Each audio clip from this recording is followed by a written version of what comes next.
आया मौसम दोस्ती का, ये गाना एक बड़ा वायरल हुआ था। तो देवी और सज्जनों, नमस्कार, सत श्री अकाल, राम राम सा, खंबागड़ी, वणक्कम, प्रणाम। आप सभी का ऑल्ट न्यूज मीडिया में फिर से स्वागत है। हमारे साथ जुड़े हुए शिवम चौधरी। बड़ी मजेदार न्यूज है। एक नया टर्म हम लेकर आए हैं, आंदोलन आंदोलन प्रीमियर लीग।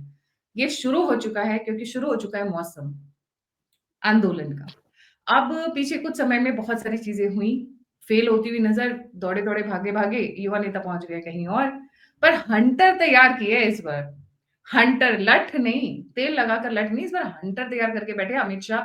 बहुत सारी डेवलपमेंट है, आखिरी तक बने रहिएगा, बहुत मजेदार शो होने वाला है। सो लाइक, सब्सक्राइब और शेयर करना नहीं भूलिएगा। शिवम, बहुत बड़ी-बड़ी न्यूज़ आ रही है और बहुत बढ़िया न्यूज़ आ रही है। जैसे कि हम डिस्कस कर रहे थे ऑफ द रिकॉर्ड, मौसम शुरू हो चुका है। बहुत ही बढ़िया मौसम है, साथ में बिहार में इलेक्शंस भी हैं। Let's get started. We have a very interesting insight into what is coming in next few months. Over to you ji. जी, गायत्री जी नमस्कार। सभी दर्शकों को जय श्री राम। देखिए, अभी जो सबसे लेटेस्ट डेवलपमेंट है कि जो दिल्ली पुलिस है उसने एक डायरेक्शन दी है कि एक कंटिजेंसी प्लान हमें तैयार करके रखना है कि दिल्ली के अंदर ऐसी इंटेलिजेंस रिपोर्ट्स, ऐसी खबर है उनके पास कि दिल्ली के अंदर ये प्रयास किया जा सकता है, एक नेपाल जैसा जेनजी आंदोलन की दिल्ली के अंदर भी लॉन्च किया जा सकता है। राष्ट्रीय राजधानी है, बहुत आसानी से लोग इकट्ठा हो सकते हैं। दरअसल एपीएल शुरू होने वाला है, आंदोलन प्रीमियर लीग। उसे हम आंदोलन प्रीमियर लीग क्यों कह रहे हैं? जैसे आईपीएल का एक सीजन होता है, 1.5-2 महीने चलता है, अप्रैल मई के आसपास। भारत में भी आंदोलन का एक सीजन होता है। आप देखिए, आंदोलन कभी भी शुरू नहीं हो जाता कि आज चलिए मन हुआ आज शुरू हो जाता, नहीं। उसके लिए बहुत सारी कंडीशंस फुलफिल करनी पड़ती है, पैसा, पब्लिक इकट्ठा करना, नैरेटिव बनाना, और उससे महत्वपूर्ण है मौसम। कभी आपको गर्मियों में कोई आंदोलन नहीं दिखाई देगा अप्रैल मई में, कभी आपको जुलाई में आंदोलन नहीं दिखाएगा बारिश में, क्योंकि भीड़ इकट्ठी मुश्किल हो जाती है। इसलिए सारे के सारे आंदोलन अब सर्दी के मौसम में शुरू होते हैं। किसान आंदोलन भी आपने देखा नवंबर से शुरू हुआ था, शाहीन बाग भी उसी दौरान हुआ था। अब भी सरकार वही मानकर चल रही है कि दोबारा से एक नई टूल किट लॉन्च हो सकती है, नई तैयारियां हैं। अब दोबारा से एक जेंजी जैसा आंदोलन भारत में करने का प्रयास है। देखिए, मैं इसे फेज 2 कहूंगा। फेज 2 इसलिए कहूंगा, एक फेज 1 ये ऑलरेडी ट्राई कर चुके हैं। देखिए, 2024 के चुनाव से ये सब शुरू हो चुका था। 24 के चुनाव में प्रधानमंत्री नरेंद्र मोदी ने बाकायदा एक न्यूज चैनल को भाषण देते हुए ये कहा था कि सरकार बदलने के लिए हमारे जो चुनाव है उसमें सिर्फ अंतर्राष्ट्रीय जो जगत है वो नजर नहीं रख रहा है, बल्कि उसे इन्फ्लुएंस करने का प्रयास कर रहा है। ये वहां से शुरू हो गया था। उसके बाद जैसे ऑफ सिंदूर होता है, उसके बाद उन्हें और लगने लगा कि सरकार तो और मजबूत हो रही है, और फिर शुरू होता है फेज 1। सबसे पहले धनखड़ साहब को लाया जाता है, उसके बाद अलग अलग जो प्रोसेसेस है उसमें ये रिजीम चेंज करने का प्रयास करते हैं। इन्होंने क्या किया, इन्होंने एक साथ बहुत सारे इग्निशन पॉइंट तैयार कर दिए।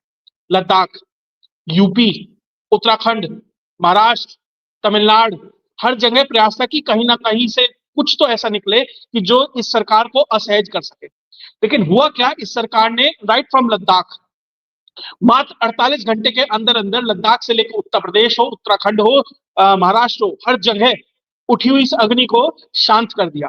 और देखिए, लद्दाख वाला जो मैटर है ना, उसका मेरा थोड़ा सा अलग टेक है। वहां पे एक बहुत महत्वपूर्ण चीज थी। लद्दाख में इन लोगों का करने का प्रयास ये था कि जो लद्दाख है वो हमारा ईस्टर्न फ्रंट है, उसे इग्नाइट करना है, किसी तरीके से वहां ऐसा कियोस क्रिएट करना है कि वहां पर हमें अपनी जो फौज है वेस्टर्न फ्रंट से लाकर वहां पर मोबिलाइज करनी पड़े। क्योंकि जब गालवान की घटना हुई थी तब भी यही हुआ था, हमें वहां से फौज लानी पड़ी थी। और उसके बाद जो जम्मू के जंगल है उनमें किस हद तक इंसर्जेंसी हो गई थी हमने देखा। ये वो करने का प्रयास था। सरकार उस चीज को भाप गई कि भैया ये चाहते कि यहाँ इतना केओस हो कि पाकिस्तान के बॉर्डर से उठा के हमें यहाँ सेनाएं लानी पड़े। सरकार ने मात्र 24 घंटे के अंदर अंदर जो मेन परपिट्रेटर था, ना ही सिर्फ उसे गिरफ्तार किया, एनएसए में अंदर किया, ये जानते हुए कि उसकी प्रोफाइल इतनी बड़ी है, रेमन मैग्सेसे अवार्ड मिला हुआ है, कि भैया नाम बहुत, मतलब मामला बहुत बड़ा हो सकता है, लेकिन सरकार ने राष्ट्रीय सुरक्षा के साथ कहीं भी एक तरीके से खिलवाड़ नहीं किया। तो लद्दाख का पूरा एपिसोड विद इन 24 आवर खत्म कर दिया गया। उसके बाद यूपी में शुरू होता है मोबिलाइजेशन। आई लव मोहम्मद के नाम पर पूरा का पूरा एक कैंपेन शुरू होता है। पूरी दुनिया में कहीं पर भी मोहम्मद साहब के लिए अचानक से कहीं प्रेम नहीं उमड़ा, सिर्फ यूपी वालों को याद आया, अरे साहब हमें तो मोहम्मद साहब से बड़ा प्यार करना है, और बरेली वालों ने शुरू किया। लेकिन वहां पर भी योगी जी को साफ इंस्ट्रक्शन थे कि कोई भी केओस नहीं होना चाहिए देश के अंदर। और योगी ने, भैया ये वही आदमी है तौकीर रजा जिसने 2010 में 1 महीने तक बरेली बंद रखा था, 27 दिन कर्फ्यू रहा था, और यहाँ 2.5 घंटे भी नहीं लग पाया, ऊपर से हाथ जोड़ने लगा, बरेली से लोग भागने लगे, ये हाल किया। विद इन 48 आवर पूरा का पूरा जो कैंपेन इन्होंने शुरू करने की कोशिश की थी, योगी आदित्यनाथ ने बिना किसी लाग लपेट के जिस तरह के बयान उन्होंने दिए, साफ इंटेंट दिख रही थी कि भैया खत्म करना है इसे। किया, उत्तराखंड में शुरू किया, वहां डंडा बजा। महाराष्ट्र में अहिल्याबाई नगर में शुरू करने का प्रयास किया, वहां डंडा बजा। गुजरात, गांधी जी की धरती, शांति प्रिय प्रदेश, वहां पर भी लट बजे, वहां पर भी गेट तोड़ तोड़ के पुलिस अंदर घुसी। विद इन 48 आवर जो फेज 1 था वो पूरा का पूरा समाप्त कर दिया गया। जो इनका प्लान था कि देश के अंदर खासकर त्योहारी मौसम में एक अराजकता का भाव डेवलप करना है, तो योगी का हंटर हो, अमित शाह का हंटर हो, मोदी के निर्देश पर जिस तरीके से इन दोनों लोगों ने काम किया, आप ये कह सकते हैं इस देश को एक बड़े क्योस से इन्होंने बचाया, कम से कम तात्कालिक रूप से तो ये उसमें कामयाब है। जी गायत्री जी। मैं तो ये कहूंगी कि देश को दो लोग बचा कर रखे हुए हैं। एक तरफ अमित शाह है, दूसरी तरफ योगी आदित्यनाथ है। अमित शाह पूरे भारत को और भारत को बचा कर रखते हैं, पर जो ट्रेल सेटर है वो योगी आदित्यनाथ है। सबको पता है कि बुलडोजर कहाँ से शुरू हुआ और बुलडोजर कहाँ तक पहुंचता है। जैसी मतलब ऑब्वियसली शुरू तो योगी जी ने शुरू किया था, वो पहुंचा धामी के वहां, धामी से महाराष्ट्र, उत्तराखंड, आपका अरे असम, अरे मतलब वो कहा ट्रेल सेटर हो। गायत्री जी, कहा धामी आसाम में घूम रहे हो, तो इसराइल तक पहुंच गया। वो इज़राइल तक पहुंच गया है। तो ट्रेंड सेटर बन जाते हैं योगी, और अमित शाह मेक श्योर करते हैं कि एक भी बचने ना पाए। सबकी फाइलें तैयार करना, सबके बारे में डिटेल्स, दोनों की जो कोऑर्डिनेशन है वो बड़ी मजेदार है।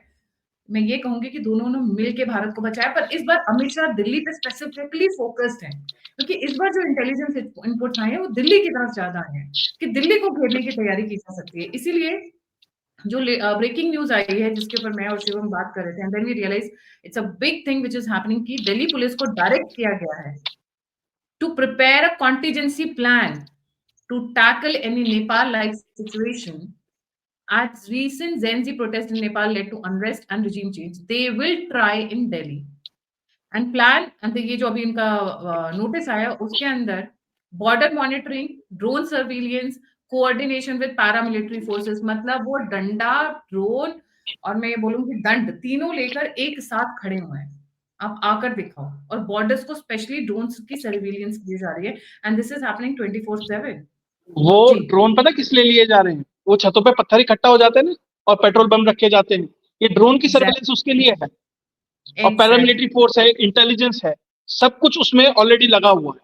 और क्योंकि त्योहारी मौसम है, और दिक्कत क्या है कि जब इनका ये फेज 1, देखिए ओवर्ट और कोवर्ट कई सारे ऑपरेशन चल रहे हैं, ये तो सामने दिखाई दे रहा है। अंदर अंदर क्या चल रहा है? भैया ये जूनियर एनटीआर से मिल रही है, अमेरिकन की एम्बेसी वाले क्यों मिल रहे हैं? ताकि चंद्रबाबू नायडू पे दबाव बनाया जा सके। मैं जो अंदर अंदर चल रहा है मैं उसकी बातें बता रहा हूँ। श्रिम्प का आप एक्ट पास करते हैं ताकि चंद्रबाबू नायडू के ऊपर उसके ऊपर टैरिफ लगाते हैं ताकि चंद्रबाबू नायडू के ऊपर दबाव बनाया जा सके, क्योंकि 30 लाख लोग आंध्रा में डायरेक्टली इन्फ्लुएंस होते हैं। उसके बाद आप जो एनटीआर है उसका इस्तेमाल करते हैं चंद्रबाबू नायडू को इन्फ्लुएंस करने के लिए। उसी चंद्रबाबू नायडू को इन्फ्लुएंस करने के लिए धनखड़ साहब ने एक बड़े उद्योगपति को भेजा था। तो इनका पूरा प्रयास है कि किसी तरीके से इस सरकार से या तो समर्थन वापस हो जाए, या इतना क्योस क्रिएट हो जाए कि वोट बैंक के भरोसे जो ये बाकी सारी पॉलिटिकल पार्टियां हैं ये उसका समर्थन छोड़ दें मोदी जी का, कि भैया तुम ये सब कर रहे हो। तो बहुत कुछ जो अंडरग्राउंड है वो चल रहा है। तो इन चीजों को जो मैनेज कर रही है सरकार, बहुत इंपॉर्टेंट है। और दूसरी चीज, इन्होंने सब कुछ हर जगह कर रहे हैं, बिहार में नहीं कर रहे। क्यों? इन्हें पता है बिहार में करेंगे पोलराइजेशन हो जाएगा, हिंद 80 एक तरफ हो जाएगा, 20 एक तरफ हो जाएगा, और चुनाव हार जाएंगे। तो आप ये देखिए वहां पर भी तो बहुत सारे लोग रहते हैं जिन्हें मोहम्मद साहब से प्यार होगा, वो तो क्यों नहीं तख्ती लेके निकलते? तेलंगाना में क्यों नहीं निकल रहे? कर्नाटक में क्यों नहीं निकल रहे? वहां तो इन्हें समर्थन भी मिलेगा, पुलिस भी सपोर्ट करेगी, लेकिन वहां नहीं निकलेंगे क्योंकि वहां क्योस हो जाएगा, तो वो उन्हें संभालना मुश्किल हो जाएगा। तो भैया ऐसी जगह करिए जो बड़ी जगह है और बीजेपी शासित जगह है। उत्तर प्रदेश, भैया कितनी आबादी है, खुद में एक पांचवा सबसे पॉपुलेटेड कंट्री बन जाए आज के समय में, इसलिए वहां वो चीजें की जाती हैं। लेकिन जिस तरीके से अमित शाह ने नक्सलिज्म को कंट्रोल किया हो, जिस तरीके से मोदी ने पाकिस्तान को कंट्रोल किया हो, और जिस तरीके से योगी ने इन जिहादियों को कंट्रोल किया हो, हर एक ने अपने फील्ड ऑफ एक्सपर्टीज पकड़ लिया। भैया मैं ये करूंगा, मैं ये करूंगा और मैं ये करूंगा, तू अपना काम कर, मैं अपना काम करता हूँ, मैं अपना काम करता हूँ। और उधर से आसाम में अलग आदमी लगा हुआ कि भैया बांग्लादेशों को यहाँ से भगाना। ठीक है, बहुत लोग कह सकते हैं कि भैया प्रोसेस धीरे है, स्लो है, शुरुआत तो हुई, एक डायरेक्शन तो आ रही है, कहीं से कुछ तो चला है। और इन लोगों ने, और देखिए प्रधानमंत्री नरेंद्र मोदी ने जब 100 साल हुए राष्ट्रीय स्वयंसेवक संघ को, वहां पे भाषण में दो चीजें कही। इस देश को दो चीजों पे सबसे ज्यादा खतरा है। सबसे पहला, दूसरे देशों पे डिपेंडेंस, हमें सेल्फ रिलायंस बनना पड़ेगा। और दूसरा सबसे बड़ा खतरा है डेमोग्राफिक चेंज। जो सरकार को एक्नॉलेज करने के लिए हम बार बार कह रहे हैं, भैया तुम एक्नॉलेज तो बीमारी का इलाज तो तब करोगे ना जब तुम्हें पता होगा बीमारी क्या है। और सरकार अब तक वो एक्नॉलेज नहीं करी, कम से कम वो मानने तो लगी भैया डेमोग्राफिक चेंज है। अंदरूनी तौर पर बहुत कुछ चल रहा है, बहुत लोग डिपोर्ट किए जा रहे हैं, उसे उस तरीके से प्रचारित नहीं किया जाता और ना ही किया जाना चाहिए। लेकिन सरकार निश्चित तौर पर अंदरूनी तौर पर बहुत कुछ कर रही है, ये तय है। और इसीलिए इन लोगों में हताशा बढ़ रही है, इसीलिए ये परेशान है। और पहले जो इनका वीटो चलता था ना, बुखारी बोल देता था साबी से वोट डलना है, और वहां जाके सब सजदा करते थे, सब जाके वहां इफ्तारी में बैठते थे। अब कौन जाता है इफ्तारी में? कोई भी नहीं बैठता। अब तो कन्या पूजन होता है। भैया अब तो लखनऊ के दफ्तर में, कांग्रेस के दफ्तर में कन्या पूजन हो रहा है। अब बताओ योगी जी इससे ज्यादा क्या करें? अब भैया अगले की छान लोगे क्या, जब कांग्रेस के दफ्तर में कन्या पूजन होने लगे? आपका कहने का ये मतलब है क्योंकि उनका लद्दाख फेल हो गया, उनका आई लव एम फेल हो गया, उनका चाहे वो उत्तराखंड में हो, चाहे वो महाराष्ट्र में तो फडणवीस जी ने क्या क्या बढ़िया इंतजाम किया था, या फिर यूपी में हो, कानपुर से लेके बरेली, जहां जहां इन्होंने शुरुआत की थी, सारी जगह अच्छे से एकदम भर पेट पिटाई मिली है, जिसको बोलते हैं, and some good lesson for future also. तो क्या इसी की वजह से भाग गए वो कोलंबिया युवा नेता? जी जी। देखिए, हाँ, युवा नेता का वो, अब वो फेज 2 है। अभी हम फेज 1 की बात कर रहे थे, वो 2 है। वो 2 कैसे है? युवा नेता साहब वहां गए हैं। देखिए, वहां पे पहली बात तो वो उस देश में गए हैं जहां डेमोक्रेसी नाम की चीज नहीं है, जहां दुनिया के सबसे बड़े ड्रग लॉर्ड्स बैठते हैं। ठीक है, जहां 80% वो सूंघने का सामान जहां से आता है वो उस देश में गए। उसके बाद कांग्रेस के पूरे आईटी सेल ने क्या प्रचारित किया कि देखिए वो कोलंबिया के प्रेसिडेंट से मिल के आए। भैया वो कोलंबिया के प्रेसिडेंट से नहीं, वहां के सेनेट के प्रेसिडेंट से, जैसे यहाँ ओम बिरला है ना, उनसे मिल के आए हैं। प्रेसिडेंट से कोई मुलाकात नहीं हुई है उनकी। और अगले की 6 दिन की यात्रा है, 6-7 दिन 5 दिन, जितने भी दिन की यात्रा है। मुश्किल से 5-7 मिनट के, एक एक 2-2 मिनट के 5-6 वीडियो आते हैं। उसके अलावा राहुल गांधी वहां क्या कर रहे हैं, किससे मिल रहे हैं, कोई जानकारी नहीं। और आपकी दर्शकों की ज्ञानवर्धन के लिए बता दूं, अभी 1 या 1.5 महीने पहले सौरोस का बेटा भी वही था। कोइंसिडेंस हो सकता है? और आपको एक और चीज बता देता हूं, पूरी दुनिया में एक प्रोग्रेसिव अलायंस करके एक अलायंस है, 140 पार्टियों का, सारी की सारी लेफ्ट लीनिंग पार्टीज है। उसमें जो डेमोक्रेट्स हैं वो हैं, जर्मनी की पार्टी है, लेबर पार्टी है इंग्लैंड से, ऐसी बहुत सारी पार्टीज हैं जो लेफ्ट लीनिंग है। भारत से 2 पार्टियां उसका हिस्सा है, एक कांग्रेस, एक समाजवादी पार्टी। और ये प्रोग्रेसिव अलायंस हर जगह सुनिश्चित करता है कि लेफ्ट विंग सरकार ही आए। और ये पूरा का पूरा एक नेक्सस है, कोऑर्डिनेशन है। आप ये देखिए किस हद तक ये लोग इंटरनेशनल उस नेटवर्क से जुड़े हुए हैं जिसे हम डीप स्टेट कहते हैं, 11 राज्य कहते हैं। डीप स्टेट की भी कई मल्टीपल लेयर्स है ना, उसमें से एक लेयर प्रोग्रेसिव अलायंस है। ऐसी पार्टियों से इन पार्टियों का संबंध है। राहुल गांधी आज कहते हैं कि नहीं हम प्रोग्रेसिव अलायंस के हिस्सा, मना कर दीजिए। और उसी नेटवर्क को बनाने के चक्कर में इन्होंने सीसीपी के साथ भी एमओयू साइन किया था 2008-2009 में। वो भी कोइंसिडेंस नहीं था। और राहुल गांधी वहां पहुंचे हैं तो उसके बाद वहां एक और चीज हो रही है। पेरू, जहां राइट विंग गवर्नमेंट है, उसी कॉन्टिनेंट में, उसी कोलंबिया से लगता हुआ, वहां पर भी एक तथाकथित जेंजी आंदोलन चल रहा है।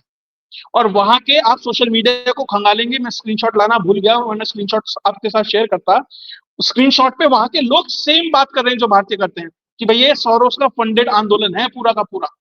और वहां सेम स्क्रिप्ट है, वही जो नेपाल में थी वही जाकर पेरू में लॉन्च कर दिया। तो क्या भैया वहां स्टडी करने गए हैं क्या, कि भैया अच्छा हमारे वाला तो फेल हो गया, इसमें देखता हूँ कि क्या क्या हो सकता है, होमवर्क करेंगे ना, पॉइंटर्स नोट करेंगे, अच्छा पॉइंट 1, पॉइंट 2, पॉइंट 3, फिर आगे उसे भारत में रेप्लिकेट करने का प्रयास होगा क्या? कुछ ऐसा है क्या? इस पे भी नजर रखने की जरूरत है। तो अनायास ही ऐसा नहीं, जब ये फेज 1 फेल हो जाता है तो वो यात्रा वहां पे होती है। तो क्या ये फेज 2 के लिए कंटेंट तैयार करने गए हैं, होमवर्क करने गए हैं, किसी से बातचीत करने गए हैं? और इन्होंने कहा बहुत सारे देशों की यात्रा होगी, कोलंबिया के बाद तो हमें पता भी नहीं लगा वो कहाँ गए। हाँ, एक चीज कांस्टेंट है राहुल गांधी की इन यात्राओं में, जो व्यक्ति जिसे पाकिस्तान अपना घर लगता है, सैफ पित्रोदा, वो जरूर साथ में खड़ा दिखाई देगा। और वो वहां पर भी दिखाई दिया। और उसी ओवरसीज कांग्रेस के अध्यक्ष को हटा दिया था इन्होंने चुनाव के अंदर उसके बयान पे, और चुनाव खत्म होते फिर लिया। तो किस तरह का दोगलापन इन लोगों के अंदर है, ये साफ दिखाई देता है। जी गायत्री जी। तो इसका मतलब ये नया टूल किट तैयार करने गए हुए हैं, जहां से ये कोशिश कर रहे हैं कि फिर से कुछ नया लॉन्च करें बेसिकली। बिल्कुल, देखिए बांग्लादेश में हुआ जब, सबसे ज्यादा खुश भारत में कौन थे? इकोसिस्टम वाले लोग। अरे भारत में भी होगा ऐसा, भारत में भी यही होना है। फिर नेपाल में हुआ, फिर खुश हो गए सारे के सारे जितने दरबारी पत्रकार थे और सब, अरे भारत में भी यही होने वाला है, भारत में भी ऐसा ही होगा। वो अलग बात है, नेपाल में तो रोटी पलट दी मोदी ने, वहां तो खेल ही अलग हो गया। मतलब लड़ दो लोग रहे थे, वो तीसरा कुछ और ही करके चला गया। तो वो इनकी हसरत भारत में भी है, लेकिन कभी सफल नहीं होगी। देखिए, इस देश में प्रधानमंत्री कम से कम अभी निकट भविष्य में इस देश में प्रधानमंत्री नरेंद्र मोदी ही रहने वाले हैं, और वो जब तक रहेंगे जब तक वो चाहेंगे। और जो लोग बहुत लोग कह रहे हैं कि मध्यावधि चुनाव होगा, अगर हुआ तो वो भी मोदी जी की मर्जी से ही होगा। क्योंकि जिस तरीके से आज प्रधानमंत्री नरेंद्र मोदी जिस पोजीशन पर खड़े हैं, अभी कम से कम 5 से 10 साल कोई भी विपक्ष उस स्थिति में नहीं है कि वो उनकी स्थिति को वहां से हटा सके, वो उनकी सीट कहीं जाए, ना ही पार्टी के अंदर कोई ऐसा कंटेंटर है। तो प्रधानमंत्री नरेंद्र मोदी के साथ इन्हें चाहे अनचाहे डील करना पड़ेगा, उन्हें झेलना पड़ेगा। वो मोदी वहीं बने रहेंगे, कोई टूल किट आए कुछ भी आए, मोदी कहीं जाने नहीं वाले हैं।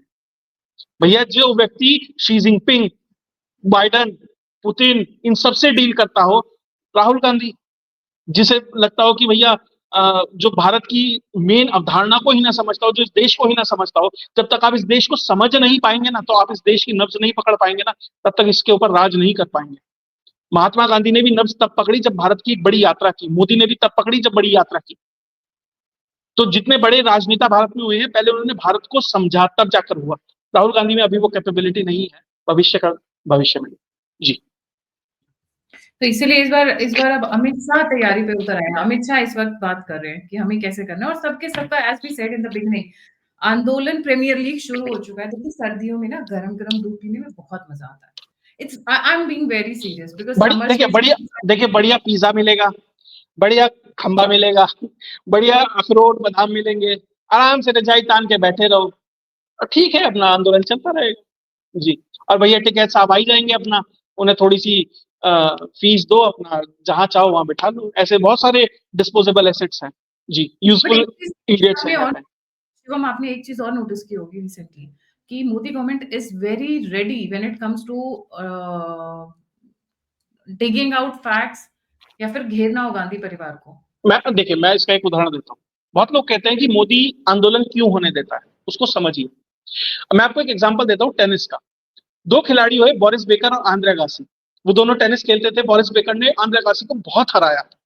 फिर अचानक से एक दिन ऐसा हुआ कि आंद्रे अगासी जीतने लगा, और फिर वो जब तक करियर, बोरिस बेकर रिटायर नहीं हुआ, आंद्रे अगासी जीतता रहा। तो एक दिन बोरिस बेकर ने पूछा, भाई तू मुझे हराने कैसे लगा? उसने कहा, जब आप सर्व करते थे ना, आपकी ताकत सर्व थी, आप सर्व लेफ्ट में करोगे कि राइट में, मैं इससे समझ आता था कि आपकी जीभ किधर जाती वाली। वही ये सरकार करती है। पहले वो रीड करती है, अच्छा यहां से पैसा आएगा, ये लोग हैं, ऐसे हैं, होने दो। उन्हें लग रहा है कि हम खेल रहे हैं, हम छक्के मार रहे हैं, हमारे अंदर है पावर है, हम वो और एक तरीके से लीनियंट हो जाते हैं और खुल के आते हैं, और उसके बाद उनको धप्पा मारा जाता है। पीएफआई के साथ क्या हुआ, किसान आंदोलन के साथ क्या हुआ, नक्सलियों के साथ क्या हुआ, ये लद्दाख वालों के साथ क्या हुआ, वही धप्पा लगा इन्हें। पहले ये सोच रहे थे भैया मैं जहां चाहूं वहां सर्व कर रहा हूं, मैं जैसी चाहूं वैसी सर्व कर लूं, लेकिन उन्हें नहीं पता भाई वो मोदी तुम्हारी जीत देख रहा है किधर जा रही है, और वो फिर उस इसका हिसाब से तुम्हारे सामने खेल रहा है। जी। इसका एक दूसरा एग्जाम्पल है, पतंग को तब काटा जाता है ढील देने के बाद। पहले ढील दी जाती है, जब वो एकदम बह के जाती है तब उसके बाद उसको काटा जाता है। आई मीन पतंग को टांगे टांगे से काटा जाता है। जी। और एक और चीज, हम लोगों की एक्सपेक्टेशन इतनी बढ़ गई है ना मोदी से, हम कहते हैं क्यों होने ही क्यों दे रहे साहब। मुझे आप बताइए, इस पूरी दुनिया में कौन सा ऐसा बड़ा राजनेता है जिसके खिलाफ एक बड़ा आंदोलन हुआ हो, उसे झेल गया हो? इंग्लैंड में उठा लो, कहीं पर भी उठा लो, जहां पर भी कुछ हुआ। जी। लाइन लगी तो, हुई है यहाँ पर तो, यहाँ हाँ, पर तो लाइन लगी हुई। Students, farmers, I mean so called farmers, उसके बाद नीट वाले को कितनी मुश्किल से कंट्रोल किया, अग्निवीर के, और अभी रिसेंटली लद्दाख एंड आई लव एम। अब ये मतलब देयर इज ए, मैं अपने व्यूअर्स से रिक्वेस्ट करूंगी जरा एक लाइन बनाइए, बताइए कितने आंदोलन हुए जिनको मोदी जी ने वो प्लेइंग वो प्लेइंग 11 तैयार कीजिए, 11 कौन खिलाड़ी हैं जो कभी ना कभी मोदी के खिलाफ बैटिंग या बॉलिंग करते नजर आते हैं। एग्जैक्टली, और कितने बड़े धोखे सहे हैं। सबसे बड़ी बात ये है, बड़े बड़े धोखे। नीतीश कुमार का पहले ऑब्वियसली उनके साथ जाना, तेजस्वी यादव के, ठीक है वो बिहार का मैटर था, पर वो धक्का तो देता ना कि आपका पार्टनर चला गया। और फिर इधर धनखड़ जी का इतना बड़ा, I mean Dhankhar was exceptional example, जिसके ऊपर इतना भरोसा कर कर लेकर आए थे। इट इज लाइक कि पीठ में किसी ने चूरा घोप दिया हो, इट्स समथिंग लाइक दैट। तो आप सोचिए, डेफिनेटली एक्सपेक्टेशंस बढ़ी हुई हैं, इसमें कोई डाउट नहीं, क्योंकि वो डिलीवर कर रहे हैं। आपकी उम्मीद भी उसी से होती है जिसमें जिसमें आप जो कोई डिलीवर कर रहा होता है। जिसमें आपको पोटेंशियल दिखता है। उम्मीद उससे नहीं होती है जिसका पोटेंशियल नहीं दिखता है। आप राहुल गांधी से क्या उम्मीद करेंगे? आलू से सोना या फिर 1 साल में यूपी की महिलाएँ 54 बच्चे पैदा करती है। क्या उम्मीद करेंगे? जिनके स्टेटमेंट्स ऐसे आते हैं। जी। अभी तो लेटेस्ट आया ना मार्केट में कि साइकिल में 2 पहिए होते हैं, 100 किलो की होती है, उसमें 2 सवारी बैठती है, गाड़ी 3,000 किलो की होती है, उसमें एक आदमी बैठता है। बताइए कितना बड़ा वेस्टेज है। तो मैंने कहा उस हिसाब से तो राफेल में तो भैया वो इतना महंगा है, इतना भारी, उसमें तो 4800 आदमी बैठनी चाहिए, उसमें 2 आदमी बैठते हैं। वो तो और भी बड़ा है, इसलिए शायद वो मोदी जी को राफेल में चोरी का बता रहे थे। मतलब ये लोग कहते हैं कि मोदी टेलीप्रॉम्प्टर के बिना नहीं बोल सकता। अरे भाई पहले अपने वाले को देख लो यार, वो क्या बोलता है। मतलब अगर वो खुद सुने उसे तो वो खुद समझ पाएगा कि मैंने क्या बोला था। वो खुद नहीं समझा पाएगा आधे घंटे बाद। सॉरी टू से, बट कम्युनिकेशन स्किल बहुत ज्यादा गैप है उसमें, उसको सुधारने की पहले बहुत ज्यादा जरूरत है, पॉलिश करने की जरूरत है। और उसका पायलट प्रोजेक्ट तो हमने अर्नब के शो में देख ही चुका है। जी, बिल्कुल सही। वो तो आई थिंक आइकॉनिक, जिसने राहुल की पूरी पॉलिटिकल करियर को बदल दिया। और one single interview and he was done and dusted forever. जी। उसके बारे में एक और चीज बता देता हूँ, वो तब था जब प्रियंका गांधी और जयराम रमेश पीछे प्ले कार्ड लेके खड़े थे, उसमें लिखा हुआ था कि ये बोलो। क्योंकि वो इंटरव्यू जयराम रमेश ने ऑर्गेनाइज कराया था, क्योंकि अर्नब उसका जूनियर था। अर्नब के लिए उसने साइटेशन वगैरह सब लिखे थे जब वो एडमिशन वगैरह। तो बहुत अच्छा दोस्त था, उसने कहा यार मेरा दोस्त है, अच्छा नया नया चैनल खुला है, वहां इंटरव्यू दिलवाऊंगा। उसे क्या पता था वहां वो सुसाइड मिशन पे भेज दिया अगले को, राजनीतिक। देखिए, एक बात बताइए, जयराम रमेश दोस्त थे या दुश्मन थे? उनको नहीं पता था कि अर्नब के तेवर क्या है, अर्नब का स्टाइल क्या है और अर्नब की धाक क्या है, उनकी आइडियोलॉजी क्या है? उनको नहीं पता था। तो कोई पुराना सेट स्कोर अरे सेटल किए वो राजा, जयराम रमेश। वो वो दूल्हे राजा मूवी है ना, कि तू मेरी साइड है कि उसकी साइड है। नहीं, मैं तो आपकी साइड हूँ। ये कौन सा मेरी साइड है? नहीं, उंगली उसकी साइड है लेकिन मैं आपकी साइड हूँ। वही जयराम रमेश का है। जी। जी, बिल्कुल सही। Thank you so much Shivam for joining. ये इस बार मोदी सरकार है तैयार। आप जेन ज़ी को लेकर अगर आप चाह रहे हैं कि बंगाल और बांग्लादेश और मतलब बाकी देशों की तरह, क्योंकि आपने साउथ अमेरिका की बात की। इस वक़्त फिलीपाइंस में वही चल रहा है। अगर आप देखेंगे तो फिलीपाइंस में भी जेन ज़ी के नाम पर प्रोटेस्ट किए जा रहे हैं। देखिए, जेन ज़ी एक तो गलत टर्म यूज़ किया हुआ है, क्योंकि ये 25 साल के बच्चे नहीं हैं। ये 30-30 प्लस वाले लोग हैं जो आपको वीडियोज़ में और फ़ोटोग्राफ्स में नज़र आएँगे। तो जेन ज़ी की कैटेगरी में नहीं आते हैं, नंबर 1। नंबर 2, ये सारे लेफ्ट आइडियोलॉजी वाले हैं या फिर एक विशेष समुदाय के हैं जिनके बारे में मैं इलैबोरेट नहीं करूँगी, जिनको जैसे भारत में पहले ₹500 देके पत्थर फेंकवाए जाते थे, वैसे इन लोगों को देकर किया गया है। जेन ज़ी क्यों बदनाम किया जा रहा है? क्योंकि Gen Z is not that stupid. They are very logical guys, they are very logical people. मैं कम से कम मैं ऐसे बहुत सारे बच्चों से ड्यूरिंग यूनिवर्सिटी या मैं जब जाती हूँ, जब मैं भारत में होती हूँ, बहुत सारे मेरे इंटरैक्शंस होते हैं जो मैं यूट्यूब पे कभी डिस्कस नहीं करती हूँ। They are fantastic, logical, they are very to the point. Exceptions are always there. जी, शिवम। देखिए ये लोग क्या करते हैं ना, इन टर्मिनोलॉजीज के साथ एक particular. Ji. Gen Z word has been coined by the Western intelligence agency, जिनका drug across the drug cartels के ऊपर कब्जा है। बाकी मैं नाम नहीं लूँगी, आप सभी को पता है मैं किसके बारे में बात कर रही हूँ। जी। जी, श्योर। देखिए जो उन्होंने ये लोग टर्म हैं ना, किया है। पर्टिकुलर टर्मिनोलॉजी को पकड़कर उस पर्टिकुलर ग्रुप को ही बदनाम करते हैं, जेन जी। क्योंकि उन्हें पता है ये एक डेमोग्राफी है जो भारत के लिए आज एक तरीके से एसेट है, उसका इस्तेमाल करना है। आप उसे डिमीन कर दो कि भाई इन्हें तो कुछ पता ही नहीं है, यूजलेस है, डिविडेंड। यूजफुल इडियट है। वो डिविडेंट है लेकिन उसे लाइबिलिटी बनाने का प्रयास है। उसके बाद जाति के आधार पर करते हैं। धनखड़ साहब के नाम पर जाटों को के खिलाफ कर दिया, अब ब्राह्मणों के खिलाफ लगे हुए हैं। फिर ब्राह्मणों को कहेंगे भैया तुम जो दूसरी जाति है उनके खिलाफ लगो। तो हर जगह फॉल्ट लाइन्स इकट्ठी करो। और कभी कोई अलग अलग शब्द दे दिया, हर एक के लिए एक टर्म कॉइन कर दिया। मैं यहाँ लेना नहीं चाहता हूँ, सबके लिए हर एक के लिए एक टर्म है, वो कॉइन कर दो और उसका इस्तेमाल करके दूसरे को डिमीन करो और फॉल्ट लाइन क्रिएट करो। राहुल गांधी इसमें जरूर कामयाब रहे। देखिए राहुल गांधी हर जगह विफल रहे हैं ऐसा नहीं है, राहुल गांधी इन चीजों में कामयाब रही है। क्योंकि आज से पहले बात हिंदुत्व की होती थी, अब SC ST आरक्षण, ओबीसी, ये सब मतलब जो इन इन जो प्ले ग्राउंड है इस पे धीरे धीरे शिफ्ट हो रहा है। राहुल गांधी हर जगह नाकामयाब रहे ऐसा भी नहीं है, लेकिन मोदी जिस हद तक उन चीजों को झेल रहे हैं बहुत हद तक कामयाब हुए हैं और बहुत कुछ करना भी है। ऐसा नहीं है कि मोदी ने जो किया वो सब 100% सही है, बहुत कुछ रहता है और बहुत कुछ किया। जी। बिल्कुल सही कह रहे हैं। और जेन ज़ी को बर्बाद करने का सबसे सही तरीका है, क्योंकि भारत का सबसे बड़ा डिविडेंड वही है। इस वक़्त हमारी डेमोग्राफी, हमारा हमारा मार्केट कहाँ से आता है? मार्केट हमारा इन्हीं बच्चों से आता है, जेन ज़ी से आता है। इट्स अ ह्यूज पॉपुलेशन जो कंजम्पशन ओरिएंटेड है, जिनको शॉपिंग करना, खरीदना, इन्वेस्ट करना स्टार्टअप शुरू करना, यूनिकॉर्न शुरू करना, ये सारे जेन के पास तो है आज की डेट में। अभी अगर आप यूनिकॉर्न्स निकाल कर देखेंगे, आपको एटलीस्ट 20% ऐसे वो मिलेंगे, स्टार्टअप्स मिलेंगे जो जेन ने शुरू किए हैं, अंडर 25 शुरू किए हुए हैं। And it's a good number. उसको बदनाम करके, उसको टारगेट करके डिस्ट्रॉय कर दीजिए सो दैट वो आगे ही ना निकले। और उससे इंपॉर्टेंट वो टारगेट वोट है अगले चुनाव में। जो आज 16 साल से 20 साल 25 साल का बच्चा है वो अगले चुनाव में वोटर है, पोटेंशियल वोटर है। और उसके साथ एक दिक्कत है भाजपा, देखिए भाजपा की सबसे बड़ी दिक्कत क्या है, जो आज बच्चा 16 साल से 20 साल का है उसने 2014 देखा ही नहीं है। उसे जो सही और गलत लग रहा है सब भाजपा के अंदर लग रहा है। इसलिए कांग्रेस की अब जो सबसे ज्यादा इन्वेस्टमेंट है, सबसे ज्यादा काम वो कर रहे हैं सोशल मीडिया के ऊपर कर रहे हैं। सोशल मीडिया के ऊपर उन्हें कल्टीवेट कर रहे हैं अपने पक्ष में, और बीजेपी यहाँ लैग कर रही है।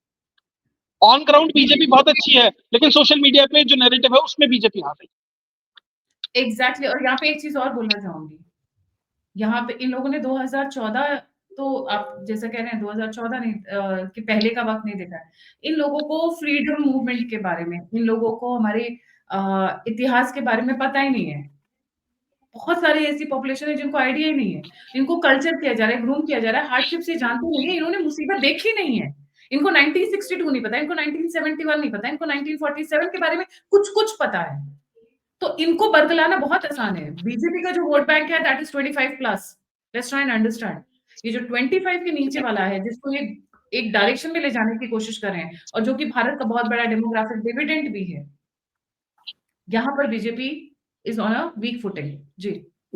देखिए बात क्या है ना, 2014 से पहले जैसे अब हम अननोन गनमैन को ट्रैक करना बंद कर दिया ना, वो स्थिति थी कहाँ बम ब्लास्ट हो रहा है, कहाँ स्कैम हो रहा है, हम ट्रैक करना ही बंद कर। अच्छा ठीक है, 1 लाख, मतलब मुझे याद है मेरे मामा जी का लड़का था, कोई स्कैम आया, उसने कहा बस 1 लाख करोड़ का ही है, मतलब 1 लाख करोड़ को बस कहने लगे थे लोग। ये स्थिति हो गई थी। और कहीं, सॉरी टू से, कहीं बम ब्लास्ट होता था 5 7 10 लोग अगर डेथ होती थी तो लोग गिनते भी नहीं थे, ध्यान भी नहीं देते थे। और अब देखिए अब जहां 26 लोग, गलत है कितने भी, अगर 26 लोगों की भी वहां पे कहीं हत्या हो रही है, कोई ऐसा स्कैम कुछ हो रहा है, सीधा भारत ब्रह्मोस मारता है। ये अंतर है 2014 और उसके बाद का। जी।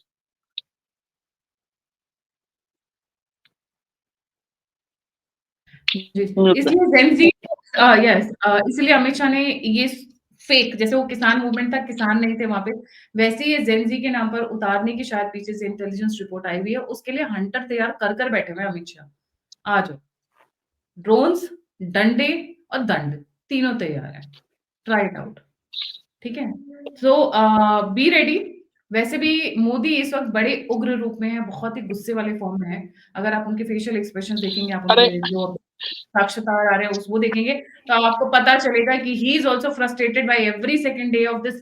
कभी यहाँ वहां, मतलब शांति से काम नहीं करने दे रहे होंगे। जी, अब तो मोदी जी को ये टेंशन भी नहीं है अमेरिका की कोई रिपोर्ट आएगी कि भैया उसमें ये ग्रुप के साथ गलत हो रहा है, ये कुछ और बड़ा संभल के चलने वाली बात है। अब मोदी जी को वो भी टेंशन नहीं है, पता है तो खुल के गलत ही छापेंगे।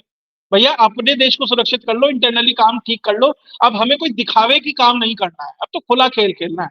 अब तो वो आखिरी का ओवर चल रहा है, फ्री मतलब छक्के छक्के मारने हैं, उस हिसाब से खेलना है। अब टेंशन नहीं है जी।